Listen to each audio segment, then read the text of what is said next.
आप सभी का एक बार फिर से मेरे चैनल में स्वागत है। आज हम सिविक्स का चैप्टर स्टार्ट करेंगे और इस वीडियो में हम उसका फर्स्ट टॉपिक अंडरस्टैंड करेंगे जिसका नाम है बेल्जियम एंड श्रीलंका। ठीक है, तो आइए स्टार्ट करते हैं। तो आइए अब चैप्टर रीडिंग स्टार्ट करते हैं। पर चैप्टर रीडिंग से पहले मैं आपको कुछ इंपॉर्टेंट वर्ड्स के मीनिंग बताना चाहूँगा ताकि चैप्टर रीडिंग में हमें आसानी हो। तो फर्स्ट वर्ड जो मैं आपको बताना चाहूँगा वो है एथनिक। तो इसकी डेफिनेशन तो वो आगे चैप्टर में भी दी हुई है क्योंकि ये इसका क्वेश्चन बन सकता है, तो आप ये लर्न कर लीजिएगा। एथनिक क्या होता है? A social division based on shared culture.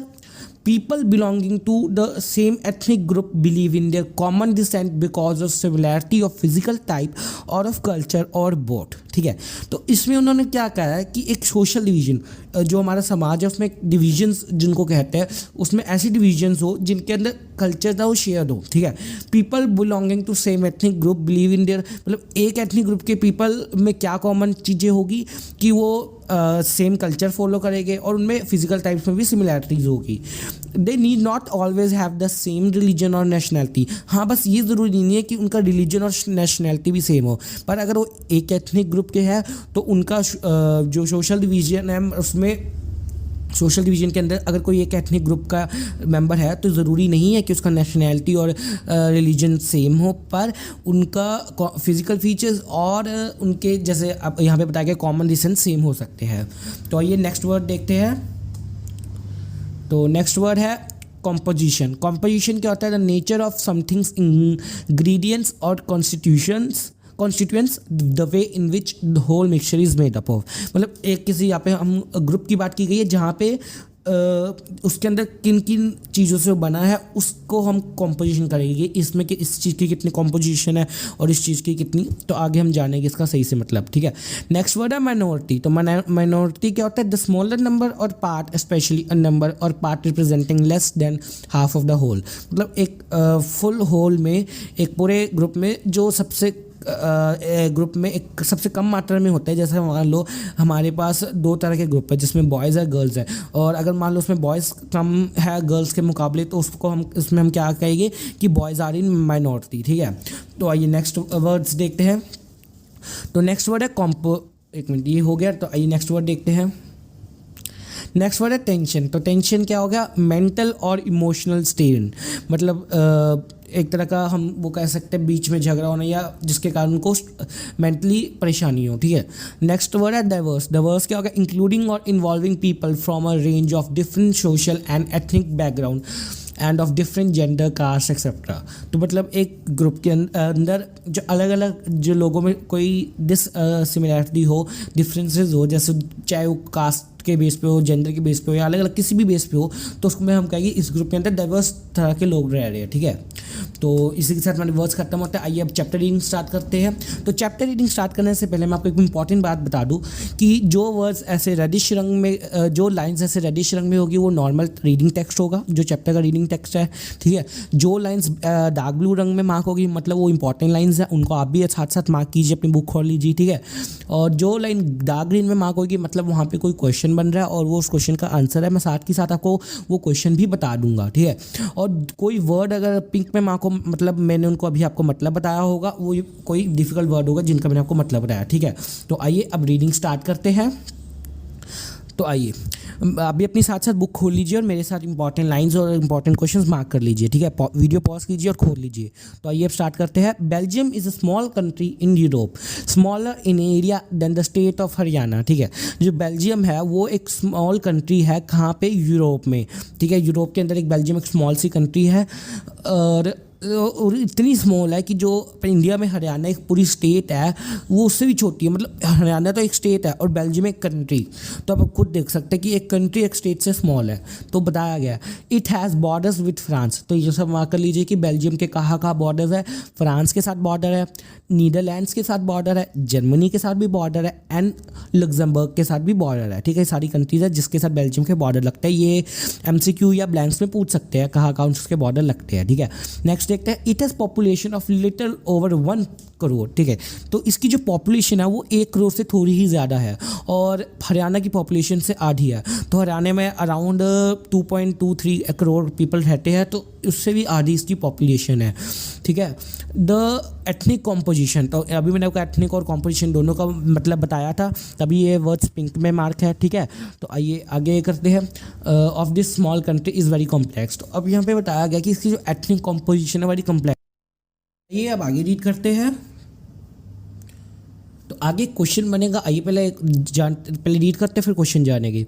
Of the country's total population 59% lives in Flemish region and speaks Dutch language।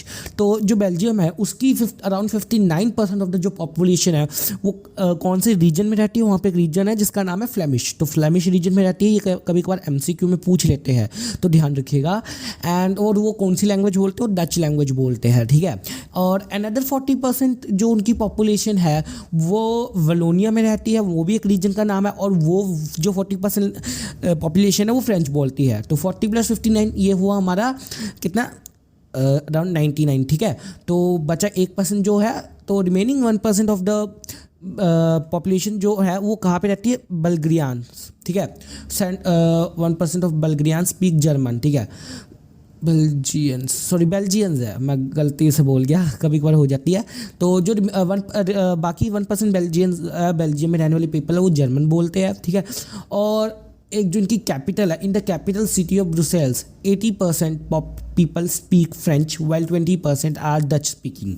तो आप जैसे कि देख सकते हैं, मैं आपको समझाता हूँ। जो बेल्जियम है, आपकी बुक में मैप होगा, आप उसको खोलिए, बेल्जियम का एक मैप है, तो वहाँ पे आप देख सकते हैं कि जो मैप के अंदर आप देखिए बुक में होगा पेज नंबर 2 पे, ठीक है। तो उसमें येलो कलर में जो शेडेड है वो सारा कौन सा रीजन है, फ्लेमिश रीजन है, ठीक है। और वहाँ पे डच स्पीकिंग लोग रहते हैं। जो रेड में कवर्ड है, ठीक है, वो सारा अपना कौन सा एरिया है, वो वलून रीजन है जहाँ पे फ्रेंच स्पीकिंग लोग रहते हैं। और बीच में एक जो ऑरेंज रंग का थोड़ा सा स्पॉट है वो कैपिटल है इनकी, ठीक है, जिसका नाम है Brussels.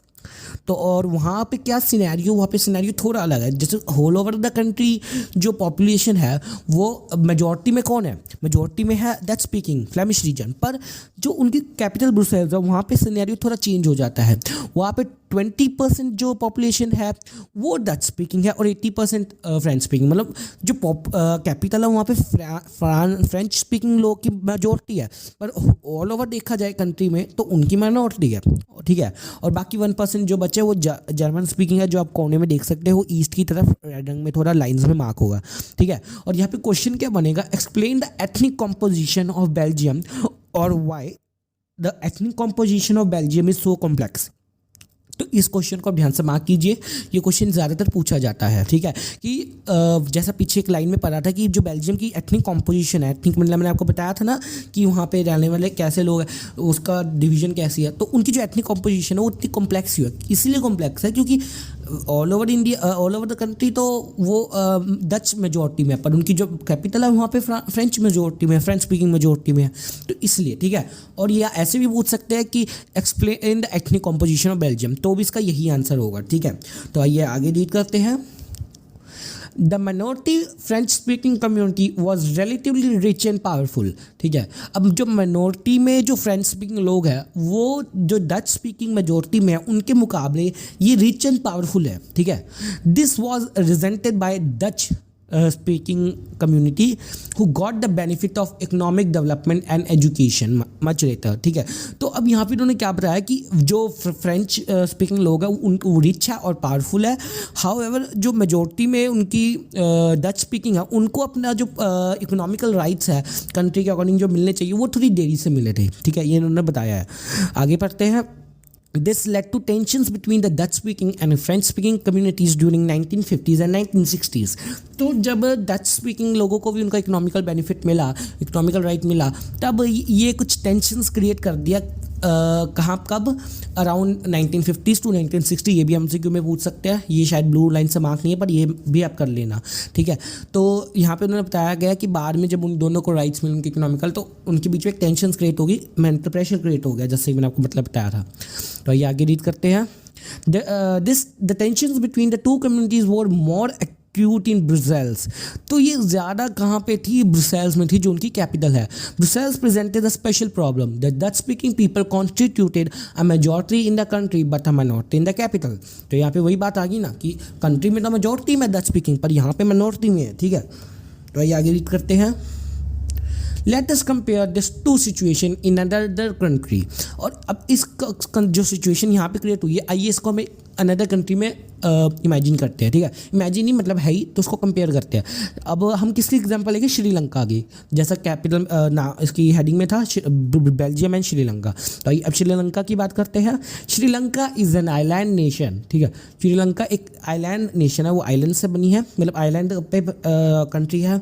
Just a few kilometres off the southern coast of Tamil Nadu. तो इंडिया के जो कोस्ट पे तमिलनाडु है, उससे बस अराउंड फ्यू किलोमीटर्स पे ही दूर है।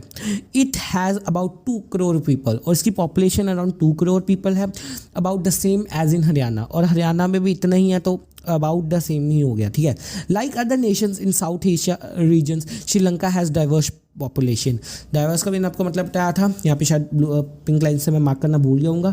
तो जैसा कि बाकी कि यहाँ पे भी डाइवर्स पॉपुलेशन है। अब डाइवर्स में क्या है तो ये जानते हैं, आगे रीड करते हैं। तो आगे रीड करते हैं, इसमें क्वेश्चन भी बनेगा। The major social groups are Sinhala speakers. तो जो श्रीलंका है उसमें ज़्यादातर लोग क्या एक सिन्हाला लैंग्वेज बोलते हैं, सिन्हाला लैंग्वेज बोलते हैं। और इनकी अराउंड 74% ऑफ द जो भी पॉपुलेशन है उसमें सिन्हाला स्पीकर्स है, ठीक है। और तमिल स्पीकर्स यहाँ पे कुछ लोग हैं जो तमिल भी बोलते हैं, और वो कितने हैं? 18%, ठीक है। Among the Tamils there are 2 sub groups. और इन जो 18% तमिल्स है, इनके अंदर भी 2 सब डिविजन्स है। वो कौन सी है? Tamil natives of the country, मतलब जो वहीं पे पले बड़े वहीं के नेटिव है, और वहाँ पे फिर भी तमिल बोलते हैं क्योंकि वो तमिलनाडु के पास है, तो थोड़ा एसेंट आ गया। और जो दूसरी सब डिवीजन है, और पहली बात तो ये जो नेटिव है ये है 13%, और जो दूसरी सब डिवीजन है वो अराउंड 5%। वो कहाँ से आई हैं? The rest whose forefathers came from India as plantation workers during colonial period are called Indian Tamil. तो पहले तो आप देखो, जो 74% है वो तो सिन्हाला स्पीकर्स है ही है, जो कंट्री में उनकी नेटिव पॉपुलेशन है। पर जो 18% है जो तमिल स्पीकर्स जिसको हम कहिए वो तमिल बोलते हैं वहाँ पे, तो इनमें भी 2 सब डिवीजन्स है। एक तो जो 13% वही के लोग हैं वो वहीं पे तमिल बोलते हैं, और जो बाकी 5% लोग हैं वो तमिलनाडु से आए हैं, क्योंकि तमिलनाडु बहुत पास है, और वहाँ से आए हैं श्रीलंका में। क्यों? क्योंकि जब श्रीलंका डेवलप हो रहा था तो उसको वर्कर्स चाहिए थे, तो वो एज अ वर्कर्स पैसे कमाने इधर आए थे, और इधर ही बस गए, और इधर ही उन्होंने अपनी जनरेशन्स को जन्म दिया, जिसके कारण अब उनकी जनरेशन्स को इंडियन तमिल का नाम दिया गया एज अ इंडियन। क्यों? इंडियन से आए थे उनके फोरफादर्स, और अब वो वहीं पे रहते हैं। और वो जो उनके फोरफादर्स है वो कब किस सदी में आए थे? वो कॉलोनियल पीरियड के टाइम आए थे। कॉलोनियल पीरियड कौन सा था? जब इंडिया पे ब्रिटिश का राज था, ठीक है। तो ये क्वेश्चन, और यहाँ पे क्वेश्चन बन रहा था, मैं आपको क्वेश्चन बताना भूल गया। तो ये क्वेश्चन क्या बनेगा? Explain the ethnic composition of Sri Lanka. अब श्रीलंका की एथनिक कॉम्पोजिशन में ये सारा आप लिख दीजिएगा, तो ये ज़रूरी है। आइए आगे रीड करते हैं। As you can see from the map of Sri Lanka, Tamils are concentrated in north and east of the country. तो आइए अब एक नेक्स्ट पेज जो एक मैप होगा, आइए चल मैं आपको दिखा देता हूँ। आके बुक में कुछ ऐसा मैप होगा, तो आप देख सकते हैं ये इंडिया के, अब जैसे कि देख सकते हैं कि ये तमिलनाडु है, तो तमिलनाडु के जस्ट कुछ ये तमिलनाडु के जस्ट फ्यू किलोमीटर्स दूर ही ये श्रीलंका है। अब मैं श्रीलंका को थोड़ा बड़ा करके दिखाता हूँ। तो इन्होंने अभी क्या लाइन कहा था कि जो श्रीलंका का नॉर्थ एंड ईस्टर्न पार्ट है वहाँ पे श्रीलंकन तमिल्स है, मतलब जो श्रीलंका में ही पैदा बड़े हुए हैं तमिल्स। तो ये देख सकते हैं ये नॉर्थ पार्ट हो गया श्रीलंका का, और ये सारा ईस्ट। तो इस सारा नॉर्दर्न एंड ईस्टर्न पार्ट में कौन से लोग रहते हैं? जो श्रीलंका के ओरिजिनली उनके पॉपुलेशन है, और वो तमिल बोलते हैं, तो श्रीलंकन तमिल्स उनको कहते हैं, ठीक है। और आगे इन्होंने क्या कहा है? Most of the Sinhala speaking people are Buddhist. और जो ये 74% में से ज़्यादातर सिन्हाला स्पीकिंग पीपल वो बुद्धिस्ट है, ठीक है। While most of the Tamils are Hindus, और ज़्यादातर जो तमिल बोलने वाले हैं वो हिंदू या मुस्लिम है, ठीक है। देयर आर अबाउट 7% क्रिश्चियंस, और इसमें कंट्री में 7% क्रिश्चियंस भी है, ठीक है। अराउंड 7% क्रिश्चियंस भी है who are both Tamil and Sinhala. और ये क्रिश्चियंस में ये तमिल भी बोल लेते हैं, सिन्हाला भी, तो इसमें कोई फिक्स्ड नहीं है, ठीक है। तो आइए आगे रीड करते हैं। Just imagine what could happen in situation like in Belgium. The Dutch community could take advantage of its numeric majority and force it will on the French and German speaking population. तो अब एक situation imagine कीजिए, ठीक है, कि Belgium में जो Dutch community है, मैंने आपको बताया था कि जो डच कम्युनिटी है वो मेजॉरिटी में है, ठीक है, 59% of the Dutch speaking population ही है, तो वो अपनी न्यूमेरिक मेजॉरिटी का फ़ायदा उठा सकती है। वो फ्रेंच और जर्मन स्पीकिंग लोगों को डरा धमका के भगा सकती है, वो अपनी इकट्ठे होकर यूनाइट होकर अपनी मेजॉरिटी का फ़ायदा उठा सकती है। तो अब ऐसे सिचुएशन इमेजिन कीजिए, तो जब अगर उन्होंने ऐसा कर लिया, उन्होंने अपनी न्यूमेरिक मेजॉरिटी का फ़ायदा उठा लिया, तो क्या होगा? This would push the conflict amongst the community furthers. तो इनके बीच में कन्फ्लिक्ट पैदा हो जाएगा और आगे बढ़ता जाएगा। This could lead to a very messy partition of the country, और इसके कारण कंट्री की पार्टीशन होना तय और बहुत बुरी तरह से होगा। Both the sides would claim control over Brussels. और सबसे बड़ा यहाँ पे कॉन्फ्लिक्ट क्या आएगा कि जैसा कि मैंने आपको मैप में दिखाया था, उसके में आप अपनी बुकों में मैप देख लीजिए कि जो येलो एरिया था वहाँ वो डच स्पीकिंग का था और रेड वाला फ्रेंच स्पीकिंग, तो दोनों अलग अलग एरियाज़ है। पर जो ब्रुसेल्स है वो येलो एरिया में तो आती है, पर रेड एरिया के भी बहुत पास है। तो दोनों अगर पार्टीशन होती है तो दोनों कंट्रीज लड़ाई लड़ेंगे ब्रुसेल्स को पाने के लिए, क्योंकि ब्रुसेल्स कैपिटल है, ठीक है, और कैपिटल की तो बहुत इकोनॉमिक इंपॉर्टेंस और हर तरह से इंपॉर्टेंस होती ही है। तो ये सबसे बड़ा कन्फ्लिक्ट का एक रीज़न होगा दोनों कंट्रीज़ के बीच में, ठीक है, समझ रहे हैं ना। तो आइए आगे रीड करते हैं। In Sri Lanka the Sinhala community enjoyed an even bigger majority. और श्रीलंका में वहाँ पे तो बेल्जियम में तो सिर्फ 59% की मेजॉरिटी से थे, लेकिन श्रीलंका में तो 74% पीपल सिन्हाला है। तो यहाँ पे मेजॉरिटी और भी बड़ी है बेल्जियम के कंपैरिजन में। And could impose it's will on the entire country. और इसके कारण ये अपनी जो चाहता है सारी कंट्री को फोर्स कर सकती है उन अपनी जो स्वार्थ है उसको मानने के लिए। Now let us look at what happened in both this country. तो अब जो इस वीडियो के साथ हमारा इतना ही ख़त्म होता है। जो नेक्स्ट वीडियो है जिसमें हम नेक्स्ट टॉपिक पढ़ेंगे जिसका नाम है मेजॉरिटेरिज्म इन श्रीलंका। तो उसके अंदर हम जानेंगे कि श्रीलंका में क्या हुआ, क्या इन्होंने अपनी मेजॉरिटी का फ़ायदा उठाया, अगर उठाया तो कैसे उठाया। तो ये सब हम नेक्स्ट वीडियो में जानेंगे जो कि कल ही आ रही है अराउंड 1 या 2 o'clock। तो stay tuned, subscribe to my channel and do press the bell icon for updates and do join our telegram channel also in case you have any doubts. So thank you for today and this is all for today. Thank you.